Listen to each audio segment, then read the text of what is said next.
The metal door slid open with a soft hiss. Commander Zarek stepped into the small meeting room on the peace station orbiting Earth.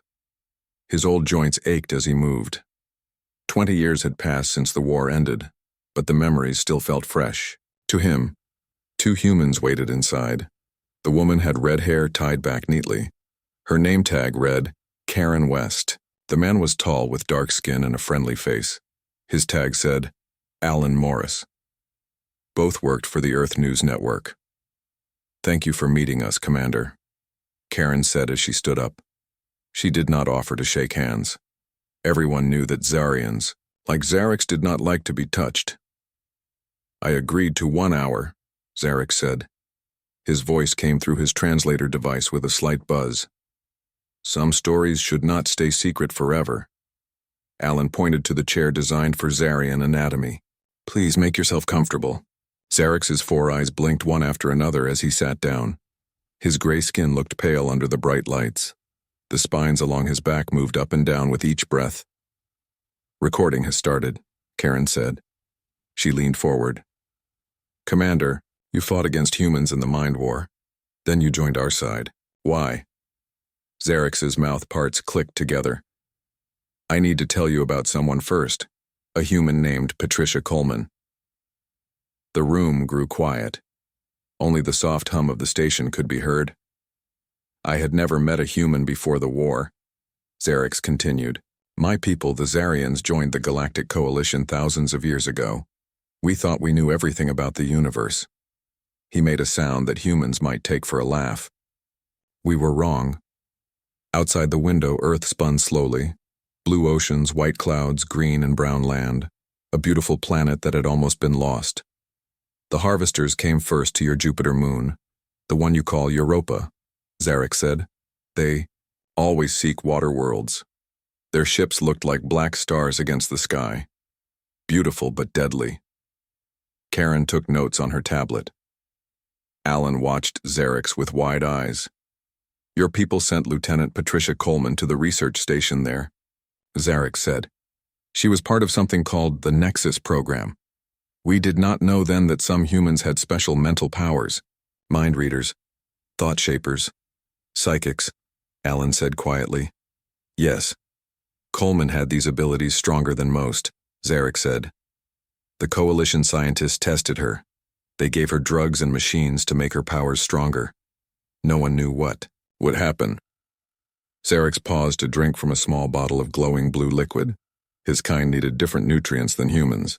The harvester attack came without warning, he continued. They destroyed the outer defenses in minutes. Their minds work together, you see. One great thinking web. They share all thoughts. No secrets, no privacy, no me or I, only we, the Abi.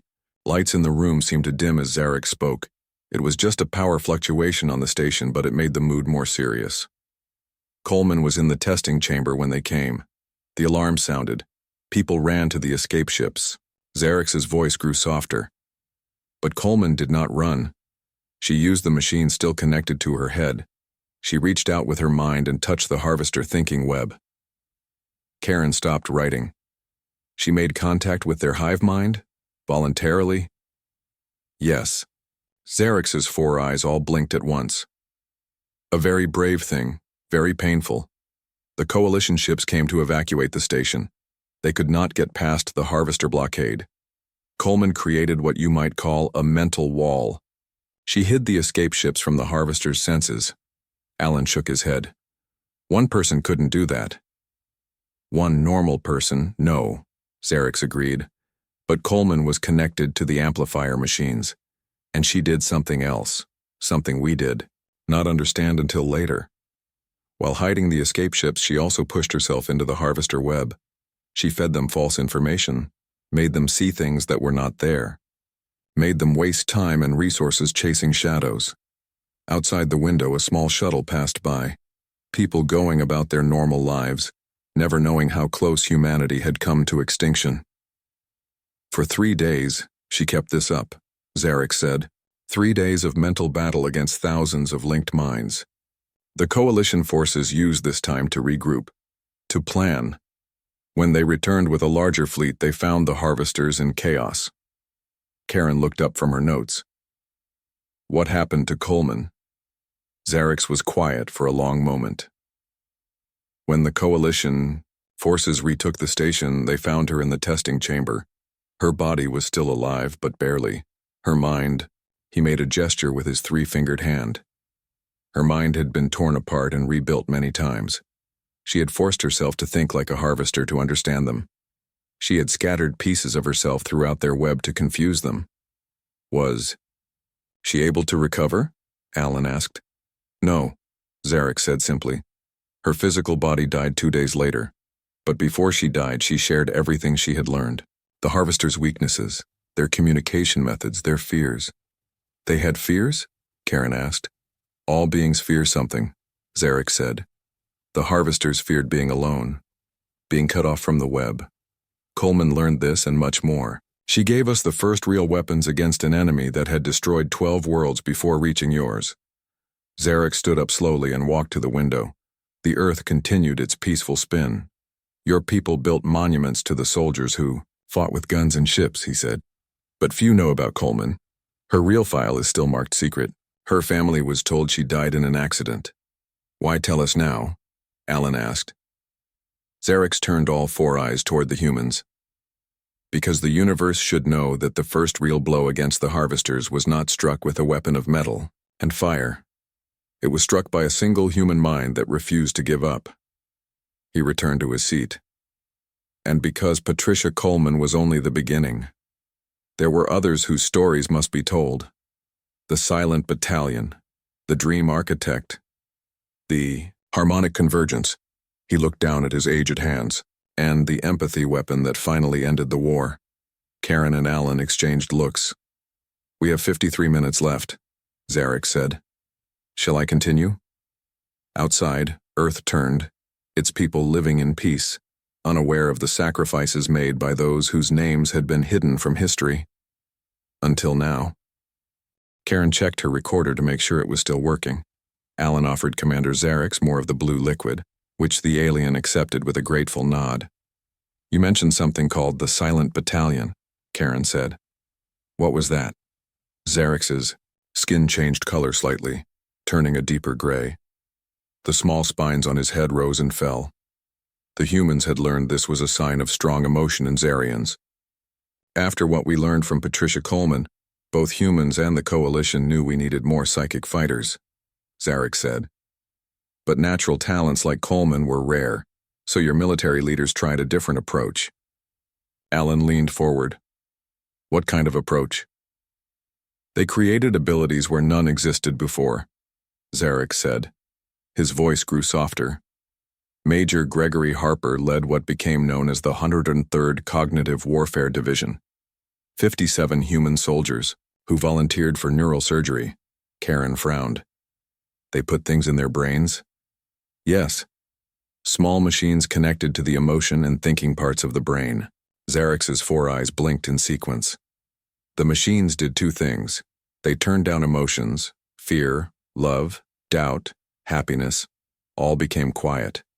And they turned up the thinking parts, made them work faster and stronger than normal human brains. Outside the window of the peace station, a large coalition ship moved slowly into view. Its strange curved shape marked it as from a species that evolved in water, not on land.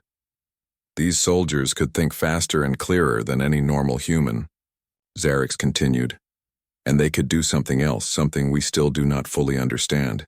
They could create blind spots in the harvester mind web, areas where the enemy simply could not sense them. Like being invisible? Alan asked. Not to eyes. To minds, Zarex corrected.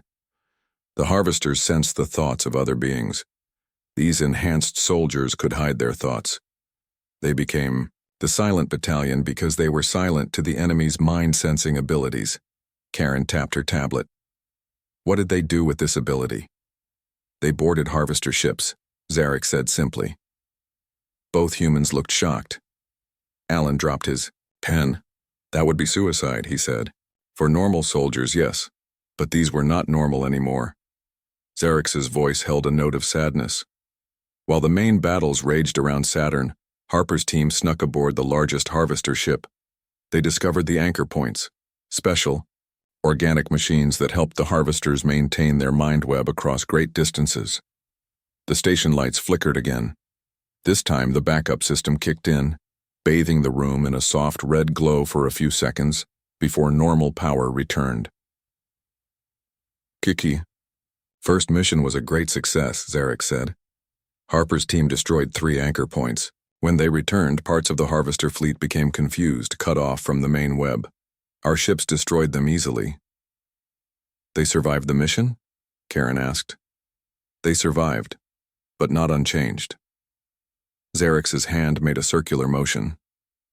Each time one of Harper's soldiers connected to an anchor point to plant explosives, the harvester web pushed back into their minds. The machines in their brains protected them, but not completely. Alan wrote rapidly in his notebook. What happened to them? They lost pieces of themselves. Small things at first. A soldier forgot his mother's name. Another could no longer taste food. Another lost the ability to dream. Zarek drank more of the blue liquid. But after each mission, Harper requested to go again, and each time more of his soldiers were left behind, either dead or too damaged to continue. Karen looked troubled. Why did they keep going? Because it was working, Zarek said simply. With each anchor point destroyed, more harvesters became isolated from the main web, easier to defeat. After 5 missions, only Harper and 9 others could still function well enough for combat. The room felt colder now. The peace station hummed around them, but the humans sat very still. The final mission targeted the central nexus, the heart of the Harvester command ship. Zarek continued. Harper knew it would be the hardest target. The nexus was protected by the strongest mental defenses. But by then, Earth's major cities were under attack. There was no time to find another way. How many went on the final mission? Karen asked quietly. Just Harper, Zarek said. The others were too damaged by then. Some could not speak. Others could not walk. Their minds were breaking down as the machines in their brains fought against the ongoing damage from Harvester mental attacks. Alan looked up from his notes. 1 man against the main Harvester ship? Yes. We have video from his suit camera. Zarek's voice became very formal, as if giving a military report. Harper moved through the ship without being detected. When he reached the central nexus, he planted the special bombs that could destroy the organic parts of the anchor. But the harvester web sensed him when he connected the detonators. Karen and Alan waited in silence. The recording shows Harper's nose and eyes bleeding. The harvester minds were attacking him with everything they had. Zarek's hand shook slightly. He spoke his last words while setting the timer.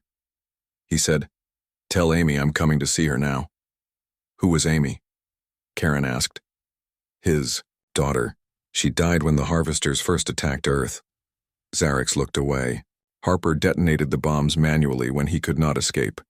The explosion destroyed the central nexus. Within hours, the entire harvester fleet around Saturn became disorganized. Our ships won that battle easily. A hero's death, Alan said. Softly. Yes, though Harper might not have seen it that way. Zarek turned back to them. Before the final mission, he left a message with his commanding officer. It contained only map coordinates.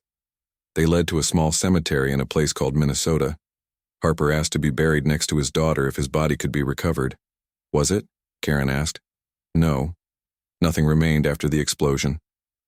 Zarek made a gesture the humans had not seen before. It looked like a salute, but different. But the coalition placed a marker there anyway. It says only Gregory Harper. He silenced the enemy. The 3 sat in silence for a moment. The soft hum of the station seemed louder now. Commander, Alan finally spoke. You said Coleman was the beginning. Harper was next. But the war continued after that, didn't it? Yes, Zarek said. The harvesters learned from their defeats. They changed their tactics. That's when Dr. Olivia Winters developed what may have been the most frightening human weapon of all. Karen checked the recorder again. We still have 30 minutes. Please, tell us about Dr. Winters. Zarek's 4 eyes all focused on the humans. Dr. Winters was not a soldier. She never held a weapon. She never even saw a harvester up close. but she found a way to turn their greatest strength into their greatest weakness. The space station lights dimmed slightly as a power-saving cycle began. The soft blue glow made Commander Zarek's gray skin look almost purple. Karen and Alan waited as the alien veteran gathered his thoughts. "Dr. Olivia Winters," Zarek said, his voice softer now. "She never carried a gun, never flew a ship. But she scared me more than any soldier I ever met." Alan raised his eyebrows. "A scientist? Why was she scary?"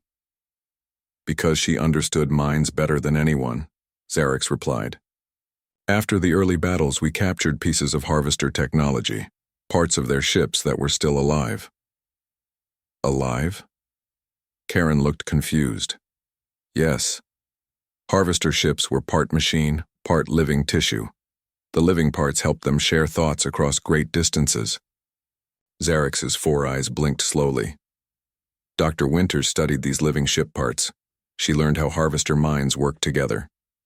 Outside the window, Earth continued its slow spin. Clouds covered much of North America, where the story Zarek's told had unfolded. "Winters discovered something important," Zarek's continued. "The Harvester mind web worked in a way similar to human dreams." "Dreams?" Alan asked. "You mean not logical?" "Yes. Their shared thoughts used symbols and feelings more than clear ideas. This was their strength. It let them share complex information quickly." Zarek's mouth parts clicked together. But Winters saw it could also be their weakness. Karen typed notes on her tablet. How did she use this knowledge? She created what she called mimetic viruses. Zarek made a swirling motion with his hand. These were not computer programs or real viruses. They were special thought patterns designed to spread through the Harvester mind web and cause problems. Alan shook his head. "I don't understand. How can a thought be a weapon?" "Think of it like this," Zarek said. "Imagine you suddenly had a song stuck in your head that you could not stop singing. Now imagine that song made you question everything you believed. That is what Winters created, but much more complex." The station's communication system announced a shuttle departure in the background. The three barely noticed. Winters needed a way to plant these thought viruses in the Harvester web, Zarek said. Coalition forces captured a small Harvester scout ship. "We found its neural interface, the place where Harvester minds connected to the ship." "And you used this to upload the thought virus?" Karen asked. "Yes. The first one was simple, but powerful. Just the idea of being an individual instead of part of a group." Zarek's spines rose slightly. "This idea seems basic to humans. You are all born thinking of yourselves as separate people. But for Harvesters, this idea was poison." Alan wrote rapidly in his notebook. "What happened when you used it?" "At first, nothing seemed to change," Zarek said. "Then 3 weeks later, a Harvester ship near Jupiter suddenly broke formation. It attacked another Harvester ship before the others destroyed it. We thought it was just a mistake." Zarek paused to drink more of his blue liquid, but then more ships began acting strangely. Some stopped responding to commands. Others changed course for no reason. Zarek leaned forward. "We intercepted Harvester communications. They were confused. Parts of their mind web were asking questions they had never asked before. Who am I? Why must I obey? What if I want something different?" "The virus was working," Karen said. "Yes, better than we expected." Zarek's voice grew even quieter. 6 months later, 3 large Harvester ships positioned themselves in a triangle formation and self-destructed at the same time. "They killed themselves?" Alan asked, shocked. "Yes. When our teams examined the wreckage, they found something disturbing. The biological parts of the ships had been rearranged. Zarek's 4 eyes all focused on the humans. They had been shaped into crude bodies, as if the infected minds were trying to become individuals with their own forms before they died." Karen stopped typing. "That's horrible.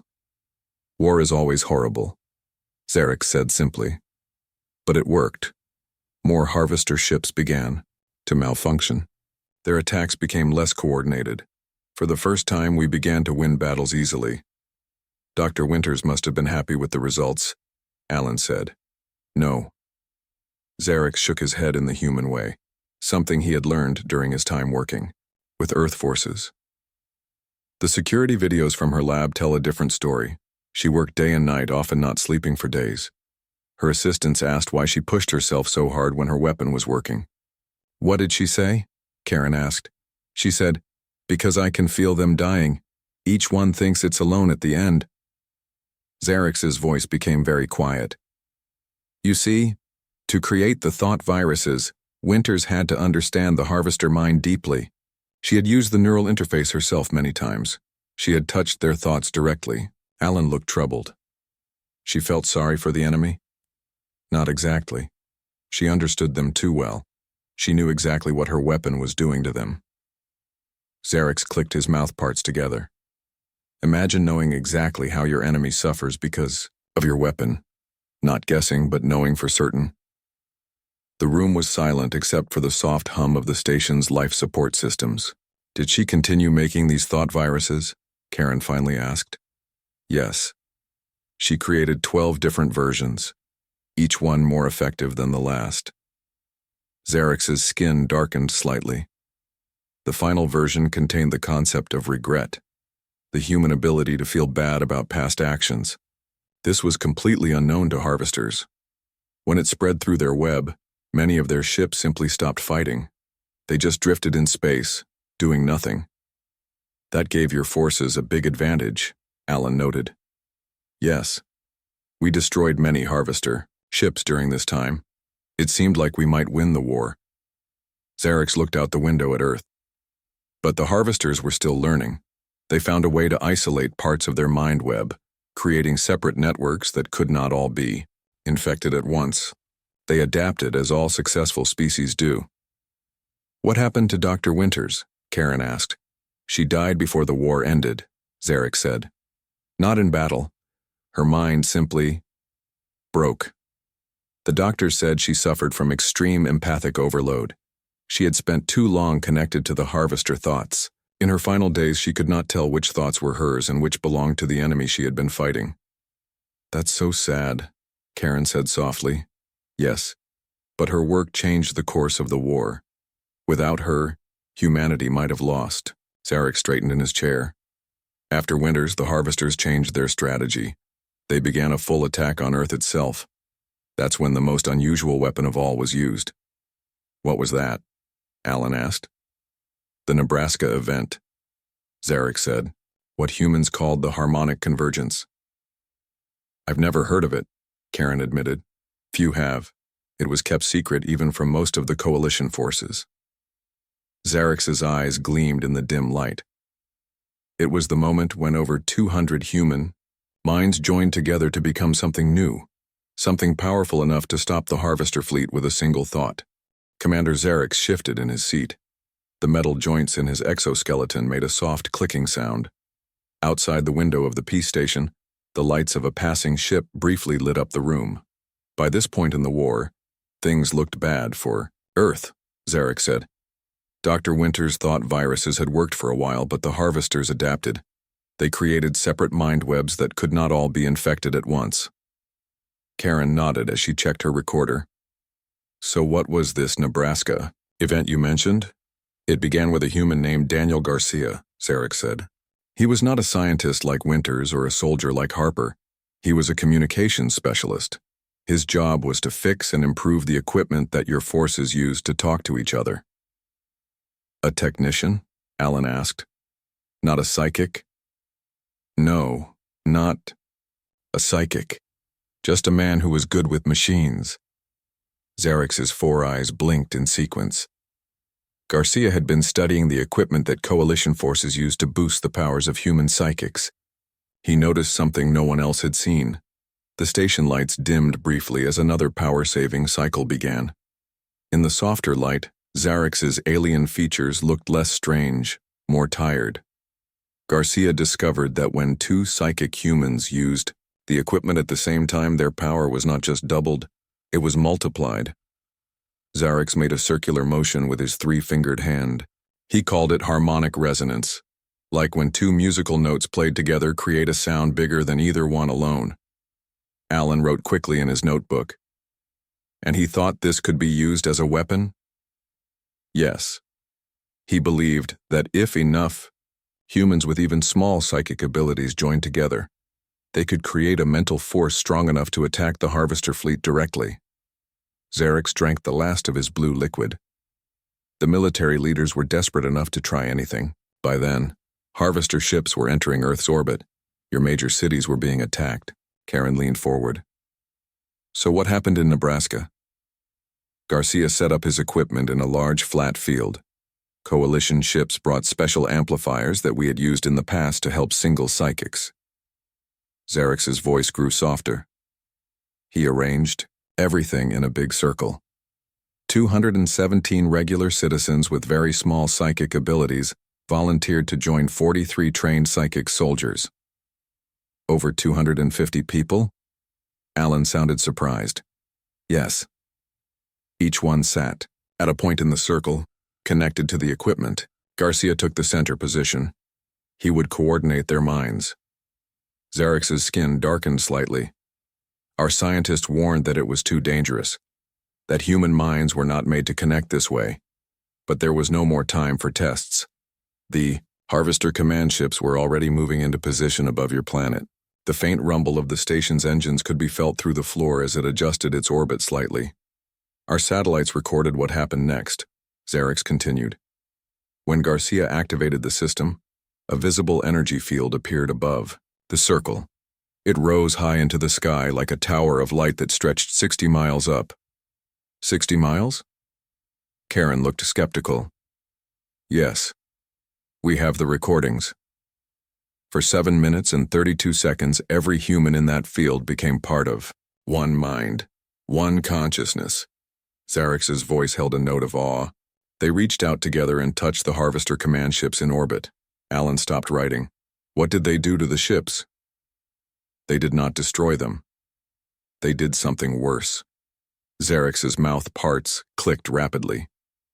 They disrupted the entire Harvester neural network at once. 26 of their largest ships simply stopped working. Their crews could not think together anymore. They could not control their ships. They could not even move. It worked, Karen said quietly. Yes. Coalition forces quickly attacked the disabled ships. It was our greatest victory in the war. Xerix looked down at his aged hands. But the cost? What happened to the people? In Nebraska? Alan asked. When the attack ended, medical teams rushed to the field. Everyone expected to find only dead bodies. Xerix's 4 eyes all focused on the humans across from him. But they were all alive. All 260 people. Not one had died. Karen let out a breath. That's good news, right? They were alive but changed. Xerix's voice grew even quieter. None of them could speak anymore. None could communicate in normal ways. Their minds had been rewired. They still functioned as one group mind, even after the equipment was turned off. They couldn't go back. To being individuals, Alan asked. No, they had become something new. Not human in the way you understand it, but not Harvester either. Something in between. Xerix made a gesture with his hand that the humans did not recognize. Your government built a special place for them to live, a community where they could stay together. They are still there today. Can they communicate with normal humans at all? Karen asked. Only through special interfaces that Garcia designed before the convergence. His wife and young daughter moved to the community to be near him. Xerix's skin lightened slightly. The daughter learned to use the interface better than anyone. She can understand what they are thinking sometimes. So they're trapped in their own world? Alan asked. Not trapped. They chose to stay connected. When doctors tried to separate them, they became very distressed. Xerix stood up and walked to the window. The harmonic convergence gave us our first major victory, but the Harvester forces were still strong. They pulled back their ships to regroup, but everyone knew they would return. Karen checked her recorder. And did they return? Yes. 3 months later. with their largest fleet yet. Zarex turned back to face the humans. That is when the final weapon was used, the one that actually ended the war. What was it? Alan asked. Something even more powerful? Yes, but not in the way you might think. Zarex returned to his seat. This final weapon was created by a civilian named Nathan Powell. He had lost his family in the early attacks. He had been studying captured harvester biology for years, looking for weaknesses. Another scientist? Karen asked. Not exactly. Powell was a teacher before the war. He taught young humans about art and literature.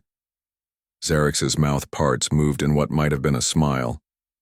He discovered the strangest weakness of all, one that no military leader had thought to exploit. What was it? Alan leaned forward. Powell discovered that the harvester mind had never evolved to understand certain human emotions. They knew anger and fear, but they had no concept of things like compassion, forgiveness, or self-sacrifice. Zarex's voice became stronger. Powell realized that these emotions were alien to them, and he found a way to use that. How? Karen looked confused. He called it empathic resonance, using emotions as weapons. Zarex's 4 eyes gleamed in the dim light. And in the final battle for Earth, Powell and 12 volunteers would use this weapon to end the war in a way that no one expected. The peace station's quiet hum filled the brief silence. Commander Zarex seemed lost in thought for a moment before continuing. Karen and Alan waited patiently, both sensing they were about to hear the most important part of the story. Nathan Powell was an art teacher, Zarex finally said. His wife and 2 children died when the harvesters attacked their city early in the war.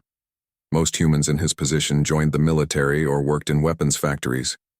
Powell did something different. What did he do? Karen asked softly.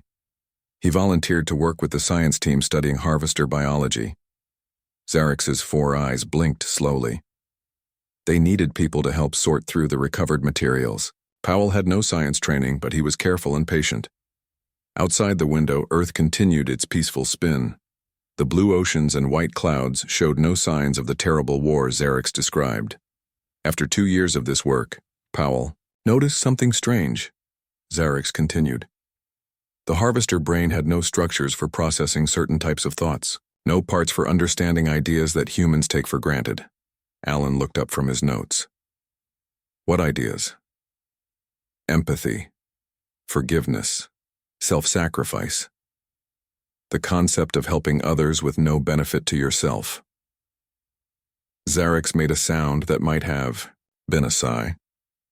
The harvesters evolved in a world with no predators where they only competed for food. They never needed to cooperate the way humans did to survive. So they couldn't understand these emotions? Karen asked. Not at all. It would be like trying to explain color to a being with no eyes. Zarex's skin darkened slightly. Powell wondered, what would happen if these concepts were forced into the harvester mind web? Not as attacks like Dr. Winter's thought viruses, but as experiences. I don't understand, Alan said. Neither did the military leaders at first, Zarex replied. Powell's idea was not to fight the harvester mind, but to share with it. To show it things it had never seen before.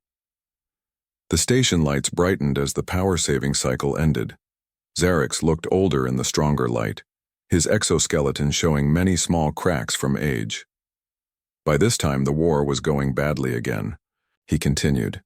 The harvesters had regrouped after the Nebraska event. Their largest fleet was approaching Earth for what would likely be the final battle. Your weapons were nearly gone. Your armies were tired. The coalition forces were considering retreat. So what did Powell do? Karen asked. He gathered 12 volunteers. All were people who had lost loved ones in the war but who still held strong positive emotions. People capable of forgiveness and hope, even after terrible loss. Zarex's voice grew softer. They did not use the same equipment as the Nebraska group. Powell designed something simpler, focused on emotional states rather than thoughts. Where did this happen? Alan asked. On the moon. Your Earth moon. The final battle was happening there. Zarex pointed upward, though the moon was not visible from their window. Coalition forces engaged the Harvester fleet while Powell's team established direct psychic contact with the enemy command node. Karen looked confused. How could they get close enough to do that? They used a captured Harvester shuttle, Zarek said. It was very dangerous. If they were discovered too early, they would die instantly. Alan wrote quickly in his notebook. So what happened when they made contact? They did not attack. They did not try to destroy or disrupt. Zarek's mouth parts moved in what might have been a smile. They shared. Each of the 13 humans opened their minds and shared their deepest emotional experiences with the Harvester consciousness. The station's communication system announced another shuttle departure. None of them paid attention. Powell shared the memory of his daughter's first steps, the pride and joy he felt watching her grow. Another volunteer shared the feeling of forgiving someone who had hurt them deeply. Another shared the satisfaction of creating art that would outlive them. Zarek's 4 eyes all focused on the humans. Simple experiences to you, completely alien to the Harvesters. And this worked as a weapon? Karen sounded doubtful. Not a weapon, a gift. Zarek made a strange gesture with his hand. For 26 hours, the entire Harvester fleet just stopped. Their ships did not move. They did not attack. They did not defend themselves. They simply processed what they had received. 26 hours? Alan looked amazed. Why didn't our forces destroy them during this time? Some military leaders wanted to, but something strange was happening to the Harvester ships. They were changing position, moving into a non-threatening formation. Zarek's voice grew stronger. Then we received a transmission from the Harvester command ship, the first non-aggressive communication since they had appeared in your solar system. What did they say? Karen asked. They asked for time, Zarek said simply. Time to understand what they called the division that creates wholeness. Our translators struggled with their concepts. They seemed to be trying to understand how separate beings could care for each other while remaining separate. That was it? The war just stopped? Alan sounded skeptical. Yes. The fighting stopped that day. Zarek stood up slowly and walked back to the window. The negotiations took months. There were many who did not trust this sudden change, but the Harvesters never attacked again. What happened to Powell and his team? Karen asked. Like the Sioux, others who used psychic powers against the Harvesters, they paid a price. Zarek turned back to face them. The prolonged contact damaged their brains. They aged very quickly afterward. Powell lived only 3 more years. None of the others lived more than 5. A solemn quiet filled the room. Even the station seemed to grow quieter. The official history does not mention Powell. Zarek continued. Both human and coalition authorities agreed to classify the true nature of his contribution. Some called it forced empathy, making the enemy feel things they did not choose to feel. The ethics troubled many leaders. Where are the Harvesters now? Alan asked after a moment. Their fleet remains at the edge of known space. They communicate occasionally, mostly with questions about human art, music, and stories. Zarek returned to his seat. They are not the same as they were before. Their mind web has changed. They are exploring concepts of individuality and cooperation that never existed in their species before. Karen looked at her tablet. Commander, we've used our full hour. Is there anything else you want to tell us? Zarek reached into a compartment in his exoskeleton and removed a small crystal. He placed it on the table between them. My personal logs from the war, he said. Declassified. Last month. The full story of Coleman, Harper, Winters, Garcia, and Powell. The 5 humans who won the war, each in their own way. The alien commander's 4 eyes looked directly at the journalists. Your people paid a price few species could bear, not just in lives lost, but in how winning changed you. The universe has many violent species, but only humanity found a way to win by teaching its enemy how to feel. Outside the window, Earth continued its peaceful spin. Its people living their lives, most never knowing how close they had come to extinction, or how strangely their salvation had come. Tell their stories, Zarek said quietly. They deserve to be remembered.